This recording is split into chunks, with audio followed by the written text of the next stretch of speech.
Ini kami mau belajar firman-Mu. Kami minta roh hikmat wahyu turun di antara kami, buat kami berjalan dan mengerti kehendak-Mu. Roh Kudus ada di tengah kami, Tuhan.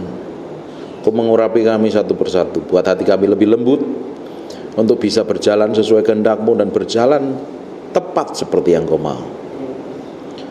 Roh Kudus, buat sesuatu yang berbeda malam hari ini. Urapi orang-orang dalam ruangan ini. Kasih-Mu, anugerah-Mu dan kemurahan-Mu melimpah-limpah buat kami. Pakai orang-orang ini Tuhan untuk menangkan Singapura bagi kemuliaan Tuhan. Dengan apapun, dengan cara apapun, lewat apapun, urapi orang-orang ini. Persiapkan mereka, sertai mereka. Turunkan kuasa-Mu, hadirat-Mu secara nyata dalam kehidupan orang-orang di tempat ini. Ke dalam tangan kuasa-Mu kami berdoa dan mengucap syukur, dan kami mau melihat cara Tuhan yang ajaib, kuasa Tuhan yang dahsyat terus menyertai kami. Malam hari ini kami mau belajar firman-Mu, kami mau sharing-sharing Tuhan. Dalam nama Yesus kami mau menyerahkan sepenuhnya bagi hormat kemuliaan nama Tuhan. Dalam nama Yesus, haleluya, amin. Kita sharing saja ya. Ada yang mau tanya? Orang lain biasanya mau nyampaikan sesuatu, saya mau tanya dulu. Mau ada yang mau tanya?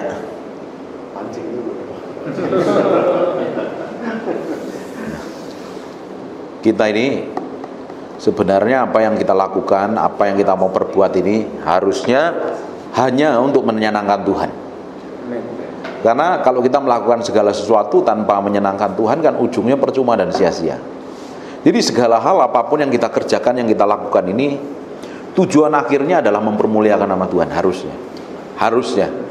Tapi kebanyakan kalau kita melakukan tidak sesuai kehendaknya, kita ngikutin keinginan dan kemauan kita sendiri, yang kita kerjakan, yang kita lakukan bukan mempermuliakan nama Tuhan, hanya untuk mempermuliakan diri kita sendiri. Kalau sudah seperti itu, sebenarnya tidak berkenan di hadapan Tuhan. Bukankah kita ini ingin didapati menjadi orang-orang yang berkenan di hadapan Tuhan? Betul apa enggak? Kita ingin suatu hari Tuhan berkenan kepada kita, dan kita didapatin menjadi orang-orang yang dikasihin Tuhan. Dan untuk menjadi orang yang dikasihin Tuhan, ada harga yang harus dibayar. Emang kasih Tuhan kan sama rata. Saya sudah ngomong ini berkali-kali. Orang dunia yang gak kenal Tuhan pun dapat matahari yang sama, nginjek bumi yang sama, minum air yang sama, dan kalau hidupin prinsip dunia pun, prinsip kerajaan Allah, kalau dia bekerja pasti diberkati. Kalau malas ya gak bakal diberkati. Kalau nabur pasti menuai. Kan sama semua prinsipnya. Dapat matahari yang sama, hidup udara yang sama. Tapi Tuhan seringkali memperlakukan orang-orang tertentu itu berbeda. Daud diperlakukan berbeda, Yusuf diperlakukan beda, Yohanes diperlakukan berbeda. Kalau kita ingin didapati menjadi orang yang diperlakukan Tuhan berbeda, tentunya kita harus mempunyai sesuatu yang berbeda di atas rata-rata orang lain. Betul apa enggak? Kalau kita ini kerja pada sebuah perusahaan, kalau kita ingin dapat bonus gaji, naik jabatan, dipromosi, berarti kita harus memiliki kelebihan di antara karyawan-karyawan yang lain. Betul? Kalau kita ingin perusahaan ini maju dibanding yang lain, kita harus punya strategi, kita bisa melihat ke depan, kita punya visi, kita punya cara marketing yang hebat, yang melebihin di atas rata-rata. Itu semua orang bisa lakukan itu. Kalau dilakukan pasti berhasil. Betul apa enggak? Kalau kita ingin punya restoran yang enak, tentunya kita kasih menu makanan yang lebih enak daripada restoran yang lain. Tentunya tidak hanya makanan saja, tapi pelayanan yang lain. Kalau kita ingin didapatin menjadi orang yang didapatin Tuhan, mengasihi Tuhan, menyenangkan hati Tuhan, tentunya kita menjadi orang Kristen tidak bisa sama dengan orang lain. Kita harus lakukan lebih di atas rata-rata. Kalau tidak, kita akan jadi sama seperti orang lain. Sekarang buka di Kisah Para Rasul 13 ayat 22. Setelah Saul disingkirkan, Allah mengangkat Daud menjadi raja mereka. Perhatikan ya, tentang Daud Allah telah menyatakan, Aku telah mendapat Daud bin Isai, seorang yang berkenan di hatiku dan melakukan segala kehendakku. Perhatikan, melakukan segala kehendak. Padahal kalau kita lihat Daud itu bukan orang sempurna. Dia orang yang punya kelemahan dalam masalah seksual. Dia rebut istrinya orang, dia pakai orang lain, kata orang Jawa itu nabok nyili tangan. Dia bunuh Uria lewat orang lain. Bahkan di masa tuanya yang sudah tua pun dia butuh selimut perempuan untuk hanya peluk dia sampai masa tuanya. Dia punya kelemahan yang menurut saya parah. Harusnya pakai selimut, pakai bed cover, beres. Tapi sampai tua pun dia butuh selimut hidup yang cantik, tapi nggak ditidurin, hanya untuk menghangatkan badannya saja. Nanti cari ayatnya, saya nggak sebutin. Nah, ini kan sebenarnya orang yang nggak sempurna. Tapi sampai suatu hari di perjanjian baru dipromosi tentang Daud, seorang yang berkenan di hatiku. Kalau Tuhan ngomong berkenan di hatiku dan melakukan segala kehendakku, berarti ini orang udah teruji di hadapan Tuhan. Benar gak? Kalau Tuhan sudah ngomong begitu, berarti ini udah teruji.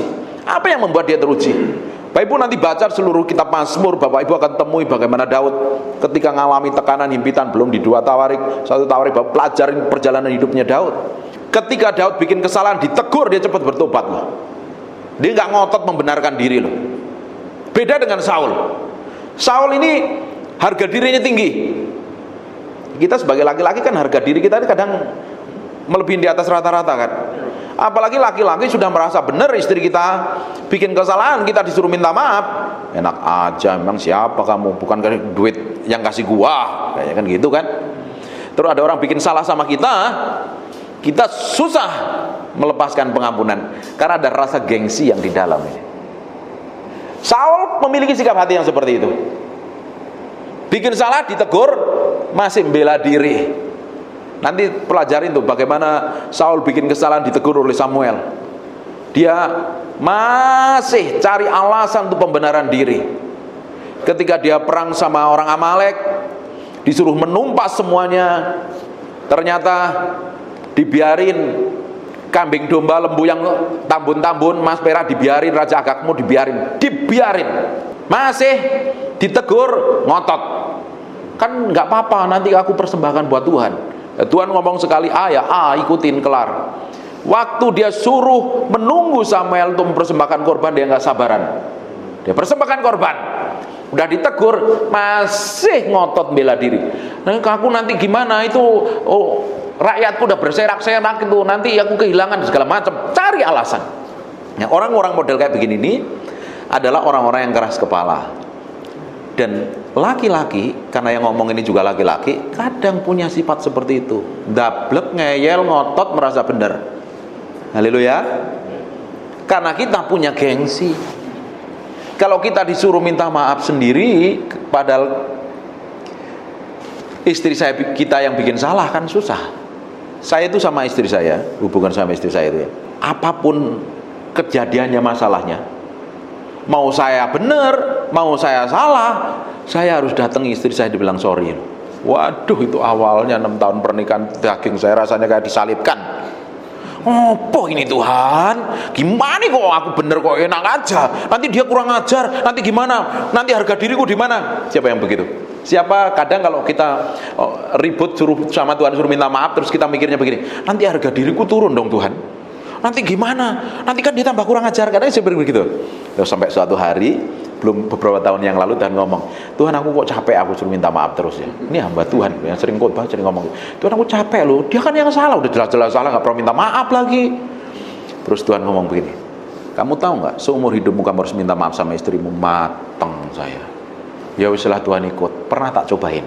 Biasa kan, kadang ada perselisihan pendapat kan suami istri, kayaknya bahagia semua ya, nggak pernah ribut sama istrinya ini di sini. Kadang gak hal kecil ya, hal sepele, beda pendapat. Kadang kalau di Jakarta, di sini kan nggak terlalu macet. Kalau di Jakarta, coba lihat map, yang macet yang mana. Ternyata disuruh belok sana macet, kita kadang sedikit ngedumel gitu. Kadang kayak gitu-gitulah. Nggak ribut yang gede-gede, nggak. Pernah kita ribut silang pendapat, saya nggak mau minta maaf.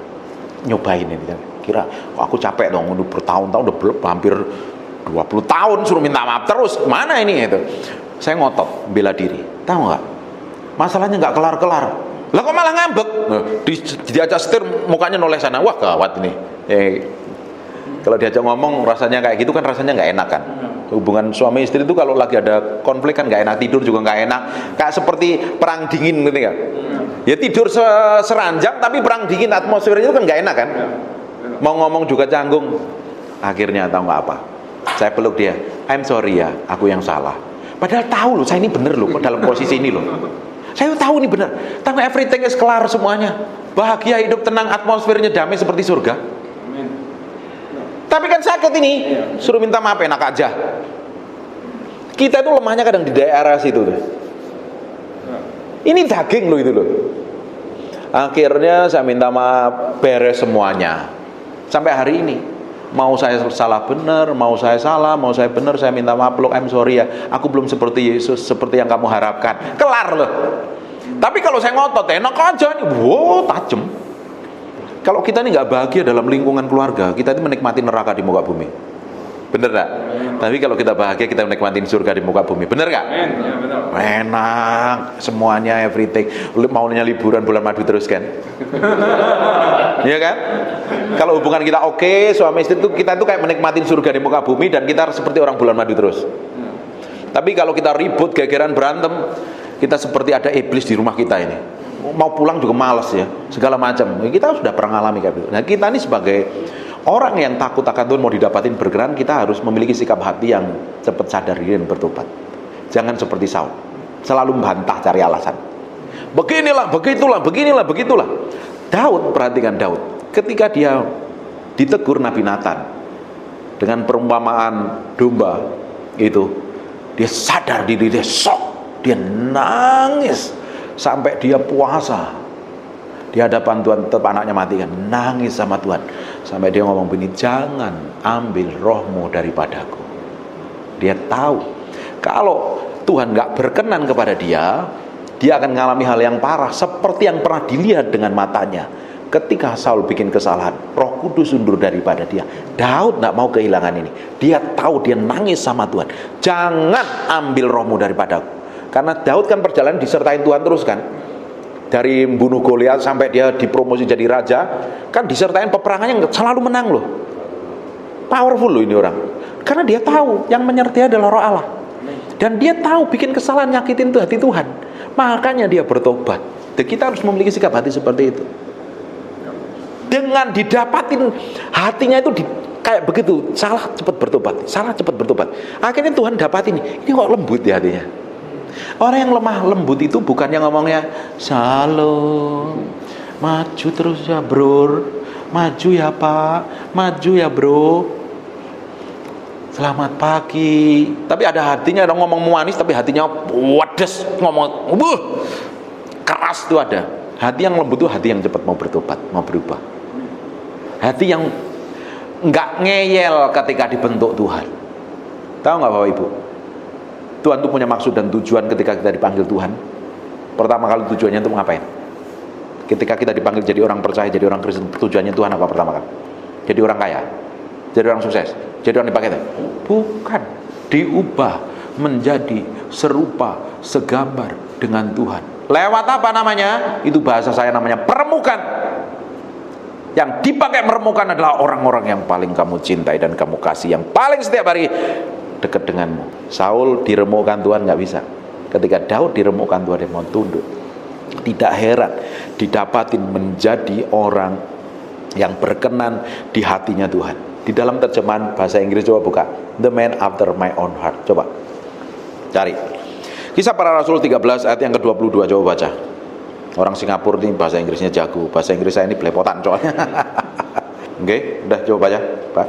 Kisah Para Rasul 3 ayat 22. And when he had removed him, he raised up from them David as king, to whom also he gave testimony and said, I have found David the son of Jesse, a man after my own heart, who will do all my will. The man after my own heart, apa terjemahannya orang Singapura? Terjemahan bebas lah. Apa, ayo cobain. Mengejar hatiku. Pria yang mengejar hati saya. Terus kayak lagu tadi, apa lagi?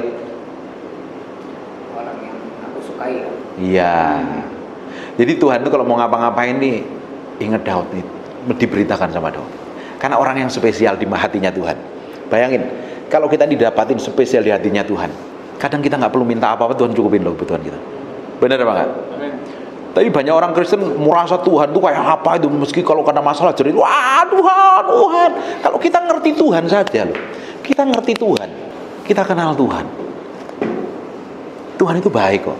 Nggak mungkin biarkan kita sampai keleleran menderita, itu nggak bakalan. Makanya Daud ngomong kan, dahulu aku muda, sekarang aku tua, tidak pernah kulihat anak cucunya orang benar meminta-minta roti. Dia tahu, dia ngalami Tuhan, dia sendiri alami Tuhan, hidupnya disertai Tuhan, makanya dia bisa ngomong seperti itu. Perhatikan, kita dulu kan pernah punya orang tua kan? Nggak ada yang nggak punya orang tua kan? Jangan-jangan lahir dari batu. Nggak ada yang lahir dari batu kan? Semuanya punya orang tua. Orang tua kita baik kan? Ya ada beberapa yang agak sedikit sadis ya, tetap baik lah.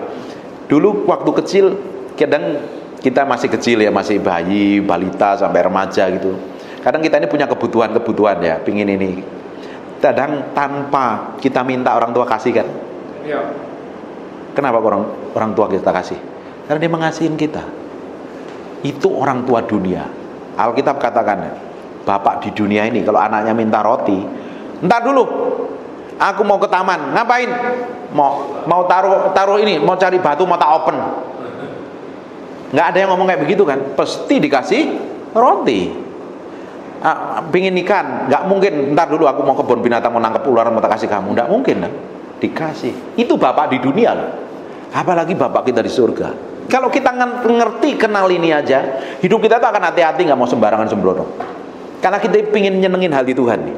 Sama seperti ini kan udah menikah semua nih. Kita nggak mau nyakitin pasangan hidup kita kan? Bener apa enggak? Karena kita cintai dia. Karena kita kasih dia. Kadang kita dalam nada sedikit tinggi aja, terus mukanya istri kita bermuram durja aja rasanya, gua salah ngomong nih kayaknya ya. Pernah ngalami kayak begitu? Kayaknya orang Singapura pernah ngalami apa kayak ini?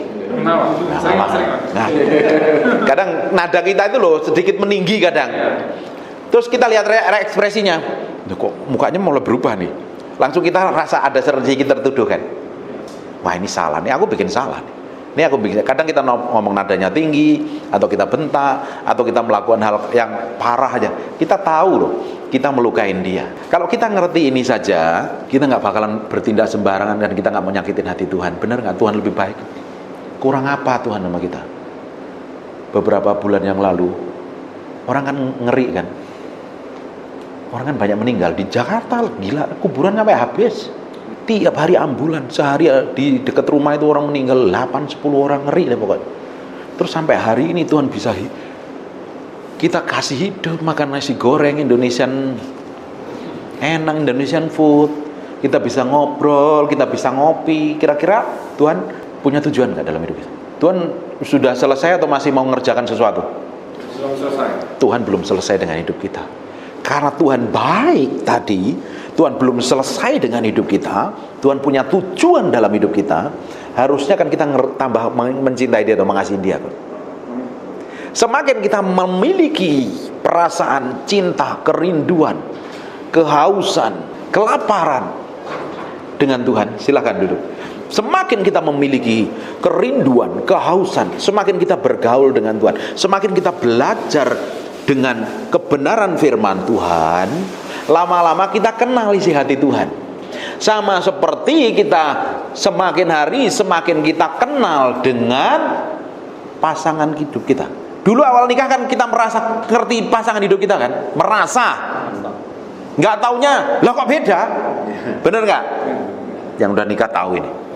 Saya udah cinta, sudah pacaran bertahun-tahun, saya pikir saya ngerti seleranya. Setelah nikah, lah kok berbeda seleranya? Ngajak belanja, pilih baju ini, yang bagus yang mana? Yang ini. Nggak taunya beli yang kita nggak pilih. Kita pikir ngerti loh, kita nggak ngerti loh. Dan itu butuh waktu kan untuk kenal isi hatinya. Sama dengan Tuhan, kita butuh waktu jalan sama Tuhan. Makanya berjalan sama Tuhan, kekristenan itu adalah seni berjalan bersama Roh Kudus. Kadang pikir, woi kok Tuhan enak ya, nggak taunya malah digebukin. Ada yang ngerasain digebukin Tuhan? Kok ini aku nih pikir jalan ikut Tuhan kok enak-enak kok, ternyata kok kita pikir jalannya lurus, ternyata mau terbelok gini.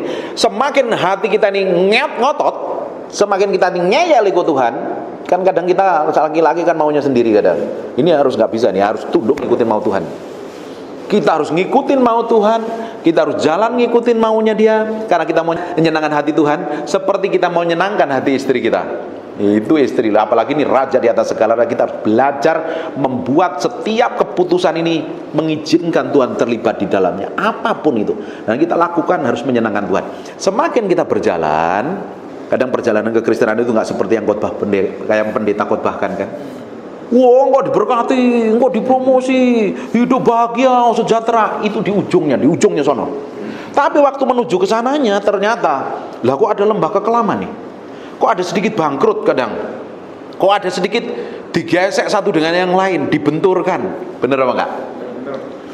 Tahu enggak tujuannya apa?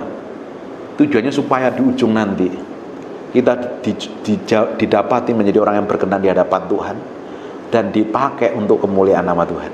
Amen. Banyak orang ingin dipakai Tuhan, tapi dia nggak sadar ketika dipakai malah jadi batu sandungan. Dan untuk didapatin sampai menyenangkan hati Tuhan itu lewat namanya proses. Dan yang dipakai Tuhan biasanya adalah orang yang paling kita cintai. Siapa itu kira-kira? Sangat. Siapa? Bojomu, istrimu, kalau enggak anak, kalau enggak bos, kalau enggak teman sepelayanan. Kalau di gereja siapa? Sopo. Kalau di gereja yang dipakai membentuk kita siapa? Kalau enggak pemimpinmu, kalau enggak pemimpin jemaat, gembala, ya ibu gembala dipakai Tuhan. Nah, kalau kita memiliki respon yang salah, jauhnya nanti seperti Saul. Tapi kalau kita memiliki respon yang benar, kita akan perlahan-lahan hati kita ini berubah. Nah, nanti ada momen tertentu kalau kita memiliki hubungan kedekatan dengan Tuhan, semakin pekan. Kita ngobrol-ngobrol kayak begini. Kadang kita ngobrol di tempat di kafe atau ngopi atau di mana-mana ngobrol-ngobrol. Kadang kita itu secara daging kadang agak menyombongkan diri kan. Karena manusia itu punya bakat namanya meninggikan diri. Enggak di mana-mana itu. Nah, terus tiba-tiba pulang, Roh Kudus ingatin, kamu tadi ngomong apa? Pernah ngalamin kayak gitu enggak? Kamu tuh ngomong salah loh tadi. Kamu tadi tuh ngomong nyakitin orang. Kamu kok meninggikan diri? Kamu jadi kemuliaanku. Kadang kayak gitu kan.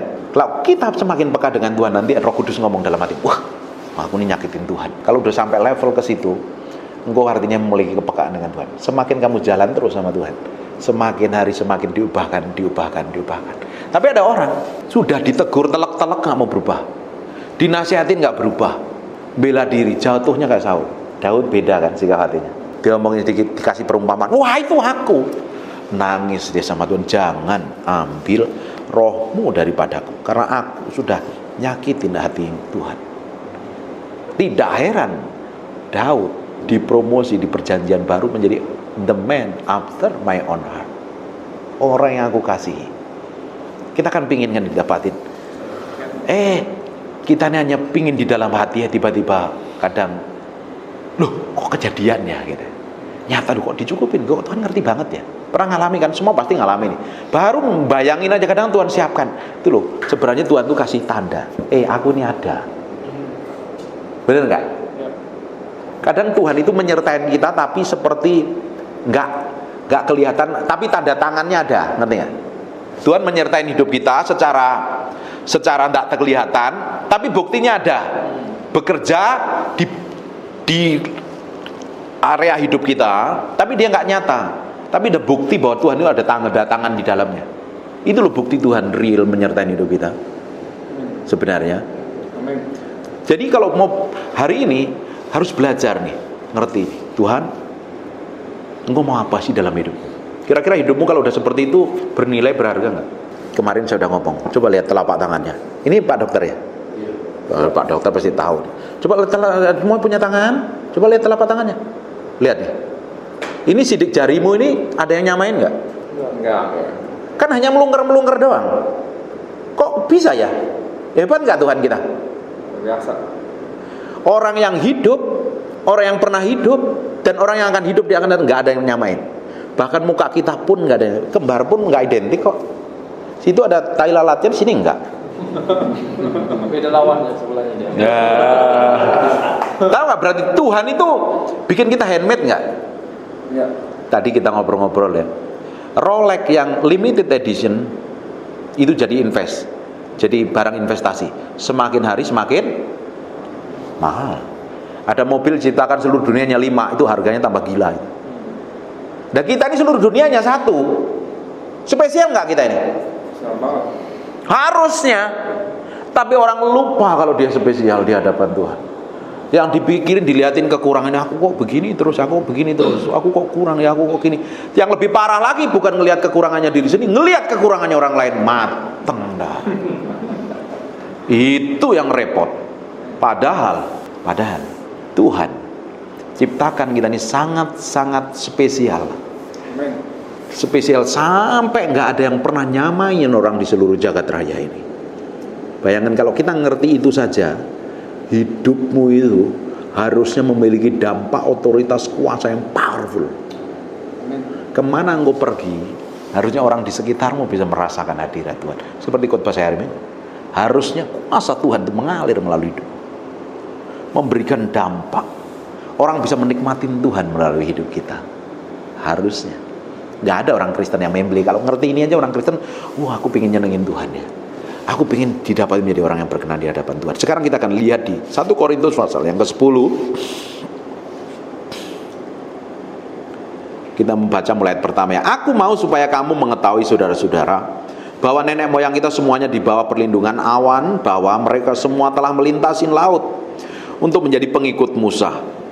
Semua telah dibaptis dalam awan dan dalam laut. Mereka semua makan makanan rohani yang sama, dan mereka semua minum minuman rohani yang sama, sebab mereka minum dari batu karang rohani yang mengikuti mereka, dan batu karang itu ialah Kristus. Kalau ditanya, Yesus ada nggak sejak zaman Musa? Ada, ini ayatnya, ya kan? Perhatikan ayat yang kelimanya. Tetapi sesungguh pun demikian, Allah tidak berkenan kepada bagian yang terbesar dari mereka, karena mereka ditewaskan di padang gurun. Tahu nggak apa yang dilakukan selanjutnya? Apa yang diperbuat orang Israel? Lihat ya, ayat yang ke-6. Semua telah terjadi sebagai contoh bagi kita, untuk memperingatkan kita supaya jangan kita menginginin hal yang jahat seperti yang telah mereka perbuat tuh. Makanya orang Israel itu sebagai contoh dan peringatan kita bagi orang-orang yang hidup di akhir zaman ini, jangan ngikutin gaya hidup mereka, supaya kita ini hari ini kan kita nggak mati di padang gurun, tapi kita bisa didapatin nggak sampai destinasi Tuhan, nggak sampai garis akhir, didapatin berkenan di hadapan Tuhan. Mungkin hari ini kita nggak mati dipakut ular, nggak mati seperti Datan, Korah dan Abiram ditelan bumi, tapi bisa saja kita tetap hidup, tetap makan apa itu namanya, makanan Singapura terkenal apa? Laksa. Tetapi di ujung hidup kita tidak akan didapati menjadi orang yang mencapai garis akhir yang Tuhan tetapkan dalam kehidupan kita. Tadi kita udah belajar bahwa manusia diciptakan serupa segambar dengan Tuhan, dan unik. Setiap orang masing-masing punya tujuan dan maksud Tuhan. Dan Tuhan punya maksud itu supaya kita tinggal di bumi menggenapi apa yang Tuhan mau kita kerjakan. Tuhan mau kita ini berada di posisi yang Tuhan tetapkan. Tapi manusia punya target sendiri. Ngerti gak? Kalau kita ngikutin Tuhan, kita akan berada di posisi di mana Tuhan sudah tetapkan buat kita. Jatah yang Tuhan berikan sama kita. Kalau kita jalan sama Tuhan. Tapi kalau kita jalan mau kita sendiri, kita akan terseok-seok, kita akan jatuh sandung, kita akan stres, kita akan bingung, karena kita berjalan seenak sendiri. Kita kemarin udah belajar, di luar Tuhan kita tidak akan bisa berbuat apa-apa. Makanya kita butuh Tuhan. Kalau kita jalan sama Tuhan, seperti bangsa Israel, perjalanannya kan tidak enak kan keluar dari tanah Mesir. Pertama kali yang hadang mereka adalah orang-orang Amalek loh. Bapak-bapak ini kalau dengerin khotbah di YouTube tahu kok. Saya udah ajar nih kitab Esra, Nehemia, Esther itu. Saya ajarin itu. Nah, mereka dari pembuangan dibawa untuk dipulihkan Tuhan. Ini di kitab Esther. Dan bangsa-bangsa dari bangsa Israel ini, setelah dari Mesir, dia dibawa Tuhan masuk ke tanah perjanjian. Karena mereka nggak ngikut Tuhan, nggak jalan maunya Tuhan, Hanya disisakan orang yang masuk tanah perjanjian adalah Kaleb dan Yosua, dan sisanya orang mati di padang gurun, dan hanya generasi yang umurnya di bawah 20 tahun. Setelah dia pulang ke tanah perjanjian, terus dengan berjalannya waktu, perjalanan mereka baca di kitab Raja di Tawarik, mereka hidupnya nggak takut akan Tuhan. Ketika mereka hidupnya nggak takut akan Tuhan, mereka diserahkan kepada musuh-musuh mereka. Pada titik tertentu akhirnya dia dibawa ke dalam pembuangan Babel. Tetapi Tuhan tetap sayang sama kita, tetap sayang sama orang Israel. Akhirnya apa? Dibawa balik lagi untuk bangun bait suci. Tuhan tetap baik sama kita. Kalau sampai hari ini kita masih hidup, masih bisa makan, tidak kekurangan apa-apa, Tuhan artinya baik banget sama kita. Amen. Jangan kita malah kurang ajar. Kita ngikutin maunya Tuhan. Semakin kita mau didapatin menjadi orang-orang yang menyenangkan hati Tuhan, semakin kita mau berjalan seperti yang Tuhan mau, Tuhan mau bawa kita ke dalam destinasinya. Dan setiap orang punya destinasi masing-masing, sesuai dengan jatahnya yang Tuhan tetapkan dalam kehidupan kita. Amin. Kita jalan sama Tuhan, engkau akan dipakai menggenapi visi Tuhan yang ditaruh dalam hidupmu. Kan visi Tuhan dalam setiap pribadi orang masing-masing berbeda. Tuhan pakai saya sebagai hamba Tuhan, bapak lain, dokter lain, semuanya lain, punya tujuan masing-masing. Dan kita harus kerjakan seperti yang Tuhan mau, supaya kita mempermuliakan namanya. Amin. Kalau tidak, kita jalan mau kita sendiri, kita pikir benar, nggak tahunya malah ngaco dan berantakan. Nah, bangsa Israel ini kenapa dia mati di padang gurun? Karena mereka ini melakukan banyak hal yang ngawur sekali. Di Bilangan 14 ayat 29, nggak usah baca, saya yang baca aja ya. Di Bilangan 14 ayat 29 30, di padang gurun ini bangkai-bangkaimu akan berlantaran, yakni semua orang di antara kamu yang dicatat, semua tanpa terkecuali yang berumur 20 tahun ke atas, karena kamu telah bersungut-sungut kepadaku, bahwasanya kamu ini tidak akan masuk ke negeri dengan mengangkat sumpah telah kujanjikan, kuberikan ke kamu diami, kecuali Kaleb bin Yefune dan Yosua bin Nun. Yang lain mati, kecuali Kaleb dan Yosua dan generasi yang di bawah 20 tahun. Karena apa? Salah satunya yang dilakukan adalah gerutu, ngomel, bersungut-sungut, nggak ada rasa bersyukur, nggak mau jalan sama Tuhan. Padahal banyak kemurahan. Bangsa Israel di padang gurun tiap hari malaikat masak dari surga, kasih roti mana, dan itu pun harus pas jatahnya. Kalau lebih disain besok basi. Pingin daging dikirim puyuh, daging puyuh. Kurang apa Tuhan baiknya? Tapi masih menggerutu ngomel. Karena ketika perjalanannya dibawa muter terus, dia nggak ngelihat tujuan Tuhan, tapi ngelihat persoalan dan masalahnya. Berapa banyak dari kita kadang kalau menghadapi masalah, kita lihat masalahnya, bukan lihat janji Tuhan. Berapa banyak dari kita kalau mengalami titik tertentu yang kayaknya punya masalah nggak sih kalian ini? Kalau kita fokus pada masalahnya, kita malah stres, betul apa enggak? Iya. Justru yang kita lihat harusnya janji Tuhan kan? Amin. Yang kita perkatakan harusnya janji Tuhan, bukan hal yang buruk, hal yang jelek. Bangsa Israel nggak melihat janji Tuhannya. Bangsa Israel nggak bisa melihat tanah perjanjian yang dilihat. Kok ini kaktus terus nih? Kaktus kala jengking, kaktus kala jengking, mana. Mungkin kalau kita makan roti sehari masih oke ya. Tapi bayangin 40 tahun makan roti, kira-kira apa yang terjadi itu? Enak loh. Tiap hari kita makan nasi padangnya, lama-lama besok udah pusing loh, lama-lama kolesterol ya. Bayangin 40 tahun makan roti dan bajunya tidak pernah rusak, diproteksi nggak? Bagaimana dia mau beli baju di padang gurun kok bajunya dipelihara 40 tahun loh? Keren nggak itu? Nanti baca, diproteksi, dijagain Tuhan. Tapi makanya ya, kalau diproses Tuhan tuh nikmatin aja, jangan ngerutu, jangan ngomel. Makanya tadi yang dipakai proses hidup kita itu untuk diciptakan serupa segambar dengan Tuhan itu lewat proses. Prosesnya itu adalah melalui orang-orang di sekitarmu. Kitab Amsal katakan, besi menajamkan besi, manusia menajamkan sesamanya. Kalau ada konflik, gegeran, berantem, silin pendapat, senyum aja, Tuhan tak ngikut kowe wis, Tuhan aku Tuhan, mau apa wis, tak jalan aja. Tapi kalau orang Israel bersungut-sungut, mati di padang gurun. Kita akan lanjutkan ya. Ayat yang ke-6. Semua ini telah di 1 Korintus 10 mulai tadi sekarang kita sampai ke ayat yang ke-6. Semua ini telah terjadi sebagai contoh bagi kita untuk memperingatkan kita supaya jangan kita menginginkan hal yang jahat seperti yang telah mereka perbuat. Ayat yang ketujuhnya, dan supaya jangan kita menjadi penyembah-penyembah berhala sama seperti beberapa orang dari mereka, seperti ada tertulis, mereka duduk bangsa itu untuk makan dan minum, kemudian bangunlah mereka dan bersukaria. Tahu nggak ngapain mereka? Kita lihat ya ayat selanjutnya. Janganlah kita melakukan percabulan seperti yang dilakukan oleh beberapa orang dari mereka, sehingga pada suatu hari telah tewas 23.000 orang. Bapak Ibu nanti baca di Bilangan 25 ayat 1 sampai 18. Mereka selingkuh, mereka ngambil istri orang lain, mereka melakukan banyak perbuatan jahat, dan mereka menyembah Baal bin Peor, dan mereka bikin lambu tuangan yang bikin juga imam besarnya Harun ketika ditinggal Musa berdoa. Lama ini Musa nggak turun-turun. Ayo, bagaimana kalau kita kumpulin emas saja? Kan mereka waktu keluar dari Mesir kan dia jarah emas kan. Ayo, bikin lembu tuangan, anak lembu emas, disembah-sembah, mati banyak sekali. Dia bikin banyak pelanggaran dan hal yang mengerikan. Ayat 9, dan janganlah kita mencobai Tuhan seperti yang dilakukan oleh beberapa orang dari mereka, sehingga mereka mati dipagut ular.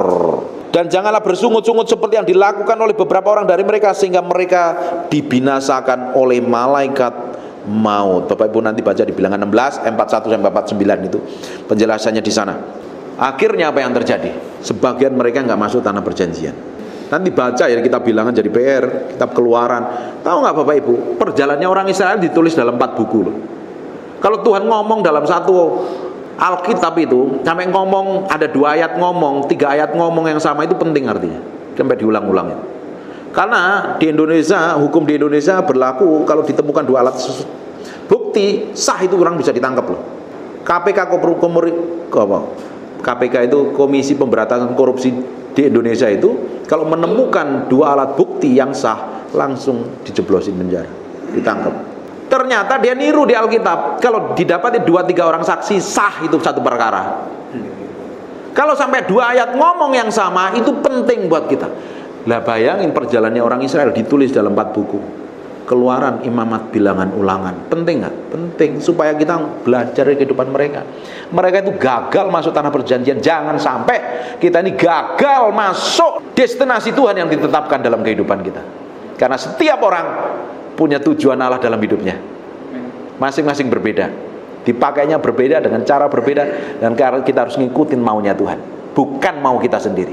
Banyak orang ngikutin maunya sendiri karena memiliki pengalaman, merasa punya duit, merasa punya lain sebagainya, jabatan, posisi dan lain sebagainya, merasa mampu, merasa bisa, akhirnya dia melakukan semaunya, seenaknya sendiri. Enggak tahunya apa yang jalan dia anggapnya lurus malah membuat dia tersesat jauh kemana-mana.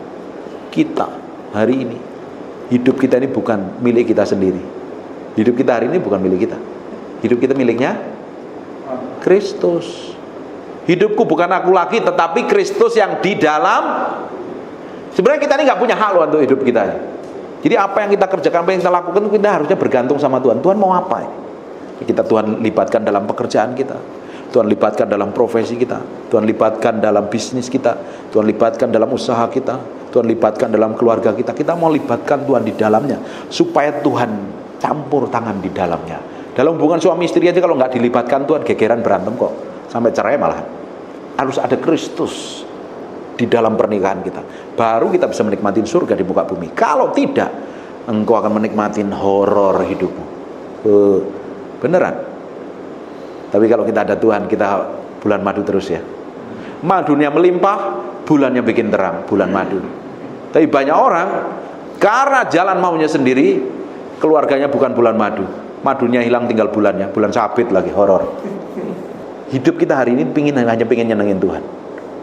Orang yang sukses berhasil itu bukan karena orang duitnya banyak. Itu cara dunia, cara pandang dunia. Orang sukses yang berhasil bukan punya karir yang mentereng dan hidupnya mewah banget, barang-barang mewah. Orang yang sukses dan berhasil adalah orang yang didapatin berkenan di hadapan Tuhan. Orang kayak begini ya, ngomong apapun Tuhan menyertai, ngerjakan apapun. Alkitab katakan apa saja yang dikerjakan tanganmu, Tuhan akan bikin berhasil. Bapak Ibu pingin suatu hari saya datang ke tempat sini, ini ada 1, 2, 3, 4, 5, 6, 7, ada 11 juta hari ini. Besok saya datang ke sini bisa 100 juta orang. Amen. Man in Christ. Dimulai dengan hidup kita. Dan apa sih yang membuat menarik dalam diri kita itu? Hanya Tuhan yang manifestasi dalam diri kita. Tanpa Tuhan yang memanifestasikan kuasanya dalam diri kita, kita tuh nggak ada menariknya sama sekali. Bosinin, kata orang Jawa, jelehi, jengkelin, malah bencekno, kata orang Surabaya. Tapi kalau ada Tuhan yang manifestasi dalam diri kita, kemuliaan semakin memancar keluar. Kata kitab Amsal, dimulainya dengan jagalah hatimu dengan segala kewaspadaan, sebab dari sanalah terpancar kehidupan. Jaga hati termasuk yang itu ngikutin maunya Tuhan, bukan ngikut maunya kita. Hati kita selaraskan dengan maunya Tuhan. Baru kemuliaan Tuhan itu memancar dalam kehidupan kita. Baru hidup memiliki dampak. Kenapa kok kita harus ngikutin maunya Tuhan? Tahu nggak Bapak? Tuhan pingin menjadi satu-satunya dalam diri kita. Dia harus memenuhi hidup kita. Dia kenapa sampai pingin memenuhi hidup kita? Karena dia pingin memanifestasikan kuasanya melalui apa yang kita kerjakan, melalui apa yang kita doakan, melalui apa yang kita lakukan, melalui hidup kita itu kemuliaan Tuhan, kuasa Tuhan akan manifestasi. Tuhan butuh kita untuk memanifestasikan pekerjaannya di muka bumi. Kita bekerja sama dengan Roh Kudus setiap hari jalan sampai titik tertentu. Tuhan memenuhi hidup kita dengan apa yang kita kerjakan, apa yang kita lakukan mencerminkan kemuliaan nama Tuhan. Kalau sampai hari ini belum mencerminkan kemuliaan Tuhan, malah orang sebel dengan hidup kita, artinya kita perlu bertobat dan sadar diri. Kalau hidup kita masih jadi batu sandungan, berarti ada yang perlu diubah dalam diri kita. Amin. Kalau orang hidup kita masih jengkelin orang lain, orang tuh shock ngelihat kita, ngelihat sikap dan perbuatan kita, ada yang salah dan kita perlu bertobat. Amin. Jangan merasa benar sendiri, jangan merasa hebat sendiri, jangan selalu mencari alasan seperti Saul, selalu mencari alasan untuk membenarkan diri. Ini orang yang keras kepala. Ada orang-orang yang keras kepala itu nggak bisa ditegur, nggak bisa dinasihatin, gampang tersinggung, gampang marah, gampang sakit hati. Orang kayak begini jangan pernah berharap dipromosi Tuhan. Jangan berharap dapat perkenanan Tuhan. Kita harus belajar ngikutin apa yang Tuhan mau, ngikutin apa yang Tuhan inginkan. Dan kita harus memberi hati kita ini lembut jalan maunya Dia. Kalau apapun yang terjadi dalam hidupmu sekarang, Tuhan, wis tak serahin hatiku, hidupku sepenuhnya. Engkau mau apa sih sebenarnya? Tapi kebanyakan kita kalau kita ini benturan dengan orang lain dan kita buru-buru cari alasan pembenaran diri dan coba nyalain orang lain, benar apa enggak? Kita harus belajar berubah loh hari ini. Sekarang belajar, kalau ngadepin apapun yang nggak ngenakkan hati kita, apapun itu namanya, apapun itu kejadian, mau pasangan kita, mau orang lain, mau siapapun juga, langsung koreksi hati kita. Tuhan, kau tuh mau apa sih sebenarnya dalam hidupku? Nanti respon hatimu lembut kayak begini, semakin cepat diubah, semakin cepat menuju tanah perjanjian. Semakin ngedumel, ngomel, gerutu, ngeluh, lama kamu 40 tahun, bisa 80 tahun, malah gak bisa sampai tanah perjanjian nanti malah. Belajar nikmatin, enjoy. Amin. Jalan terus aja sama Tuhan. Nanti tambah hari ya, tambah hari. Pengaruhmu lebih gede, urapanmu lebih gede, hikmatmu lebih gede. Boleh gak jadi pendeta, tapi kamu bisa jadi berkat di marketplace, di dunia kerja, di dunia profesi. Pak Santoso ketemu customer, ini kok orang berbeda ya? Kok orang bisa ngerasakan hadirat Tuhan? Tiba-tiba ketemu orang siapapun, orang itu bisa ngerasakan Tuhan yang manifestasi dalam hidup kita. Karena kita ini kan dirubah menjadi serupa segambar dengan Tuhan. Dan kita harus mencerminkan kemuliaan Tuhan. Dan selama ini kita mencerminkan siapa? Tuhan atau iblis? Kalau mencerminkan iblis, kita bertobat. Apalagi mencerminkan kedagingan kita harus sadar diri dan bertobat. Karena kita mau dipakai Tuhan. Tuhan belum selesai sampai hari ini. Tuhan belum selesai. Dan Tuhan akan terus kerjakan hidup kita semakin hari berjalan seperti yang Dia mau. Semakin kita memberi hidupku bukan aku lagi tapi Kristus di dalamku, semakin Tuhan akan bawa ke dalam level yang berbeda. Ikut Tuhan, kata kitab Ulangan 28, engkau akan naik dan tidak akan pernah turun. Apa yang membuat naik? Dia Tuhan loh, bukan kekuatan kita. Caranya Tuhan, maunya Tuhan. Kita akan menjadi kepala dan bukan menjadi ekor. Kita menjadi berkat bagi banyak orang, itu artinya. Kalau jadi kepala, jadi pendeta semua, jadi gembala semua, siapa jemaatmu? Jadi berkat di tempat kerjamu, di keluargamu. Kita ini man in Christ kan, kita harus jadi benar-benar pemimpin laki-laki, jadi imam, raja dan nabi buat keluarga kita. Amen. Amen. Nanti pulang tanya ya, sayang cinta negeri lautan pulau kelapaku, sebut panggil istrimu begitu. Panggilnya biasanya sayang apa enggak? Udah nikah kan? Panggilnya apa? Panggil istri, panggil nama atau panggil sebutan cinta? Apa? Panggil cinta. Panggilnya apa? Sayang. Ya sayang. Sayangku, cintaku, negeriku. Sini aku mau ngomong. Kenapa? Selama aku jadi suamimu tuh, aku aku belum bisa menyenangkan kamu. Tapi mulai hari ini aku mau belajar membuat kamu tuh bahagia. Sorry ya kalau aku bikin salah. Ngomong kayak begitu. Nanti hubunganmu dipulihkan yang nggak benar-benar itu. Kan kita mau menyenangkan Tuhan. Tahu nggak dampaknya kalau kita ini didapati menyenangkan Tuhan? Orang yang paling di dekatmu yang paling bisa menikmatin loh. Istrimu, anakmu bisa menikmatin Tuhan melalui hidup kita. Tapi kalau selama ini pasangan hidup kita nggak bisa menikmatin Tuhan, kita ini kayak Yudas loh. Kita perlu bertobat itu. Jangan-jangan malah kayak iblis malah. Kalau orang yang paling kita cintai nggak bisa menikmatin Tuhan melalui hidup kita perlu bertobat, sadar diri. Amin. Harusnya semakin cinta Tuhan, semakin kita mencintai Tuhan, semakin menjadi man in Christ, di dalam Kristus beneran. Amen. Kita semakin hari semakin mencintai pasangan kita. Amen. Seseorang laki-laki yang semakin dia memberi hidupnya sama Tuhan, semakin mencintai Tuhan, dia pasti semakin mencintai pasangannya. Amin. Lu amennya di sini. Yang mana? Di sini lain mana? Amen. Semakin kita cintai pasangan kita, semakin kita mengasihi Tuhan, semakin kita mencintai pasangan kita. Kita nggak mau lukai perasaannya. Kita tahu kan dia teman pewaris kasih karunia, dia menemani kita, hidup babak belur dan lain sebagainya, menemani kita. Masa kita mau sakitin sih? Itu manusia yang kelihatan yang seringkali mengecewakan kita. Terus bagaimana dengan Tuhan yang nggak pernah mengecewakan kita? Masih tega mau nyakitin hati Tuhan? Kurang ajar itu orang Kristen, kurang ajar itu yang nggak peduli hati Tuhan, nggak mau mikirin hati Tuhan, jalan maunya sendiri. Tahu nggak? Tuhan itu adalah seorang pribadi. Tuhan itu adalah seorang pribadi. Coba baca di Efesus 4 ayat 30. Efesus 4 ayat 30. Saya berdoa dari ini jadi orang, jadi pemimpin-pemimpin di gereja yang power, memiliki dampak. Amen. Nanti gerejamu akan berkembang dengan dahsyat harusnya kalau memiliki laki-laki yang in Christ. Dan janganlah kamu mendukakan Roh Kudus Allah yang telah dimateraikan kamu menjelang hari penyelamatan.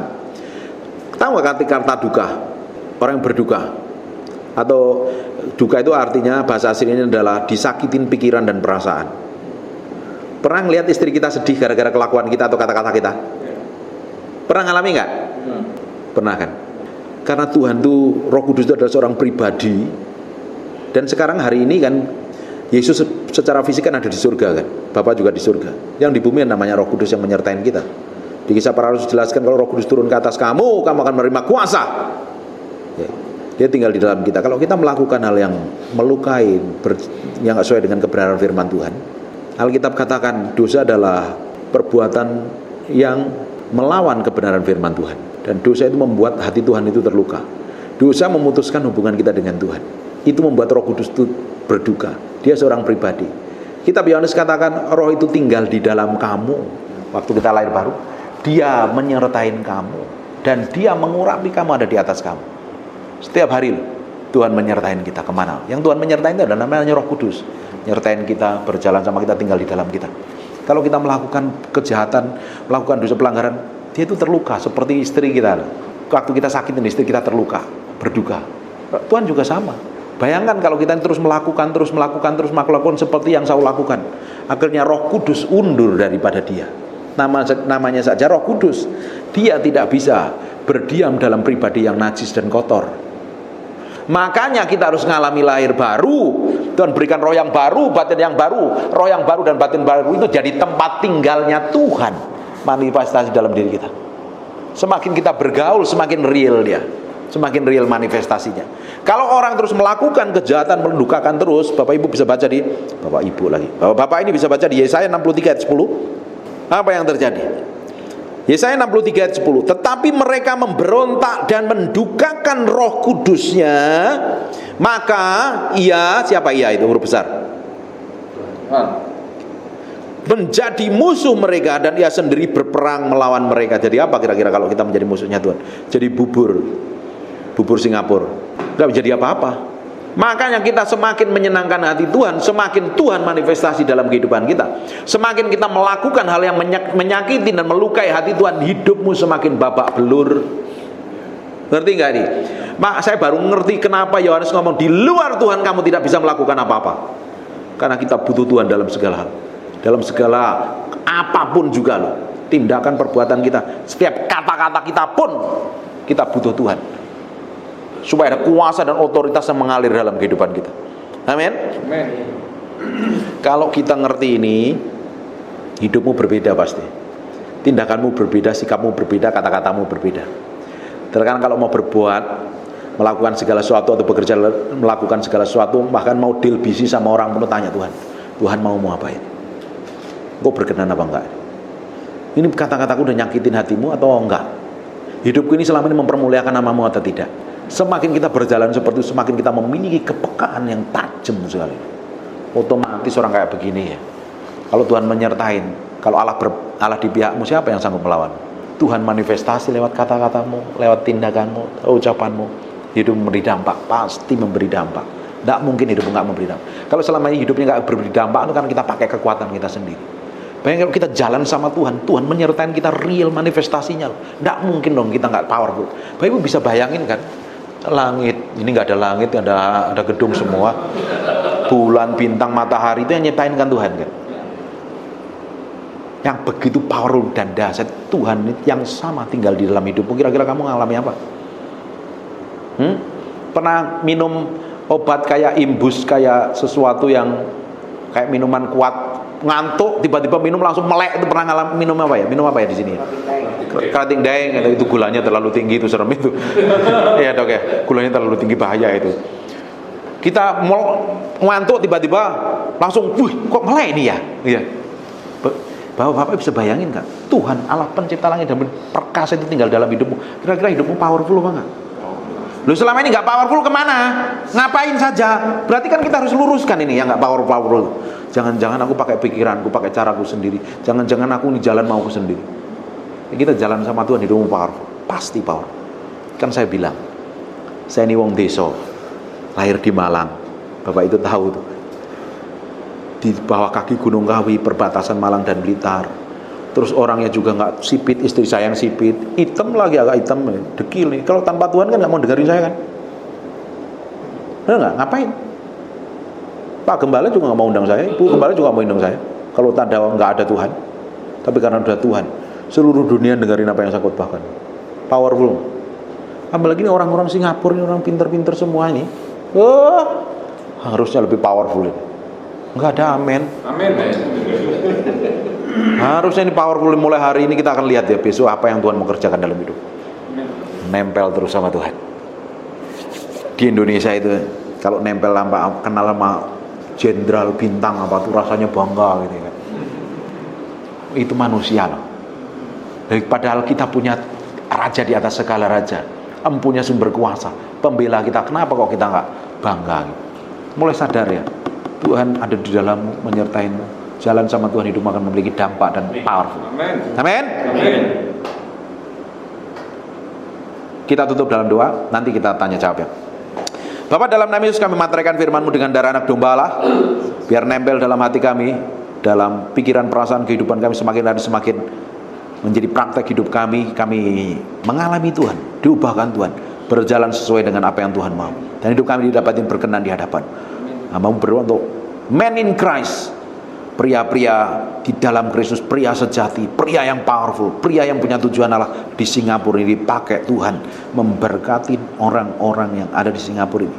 Mereka sendiri Engkau yang pilih, Engkau yang sertai, Engkau sendiri yang urapi, bawa terus, proses terus. Kalau ada hal yang buruk, remukkan dan berikan kemampuan, dan dapatin mereka menjadi orang-orang yang berkenan di hadapan-Mu, menjadi orang-orang yang menjadi berkat bagi banyak orang. Di mana mereka bekerja, ditempatkan, apapun yang dikerjakan, Tuhan bikin sesuatu yang berbeda atas kehidupan man in Christ ini. Mau berdoa dalam nama Yesus. Haleluya. Amin.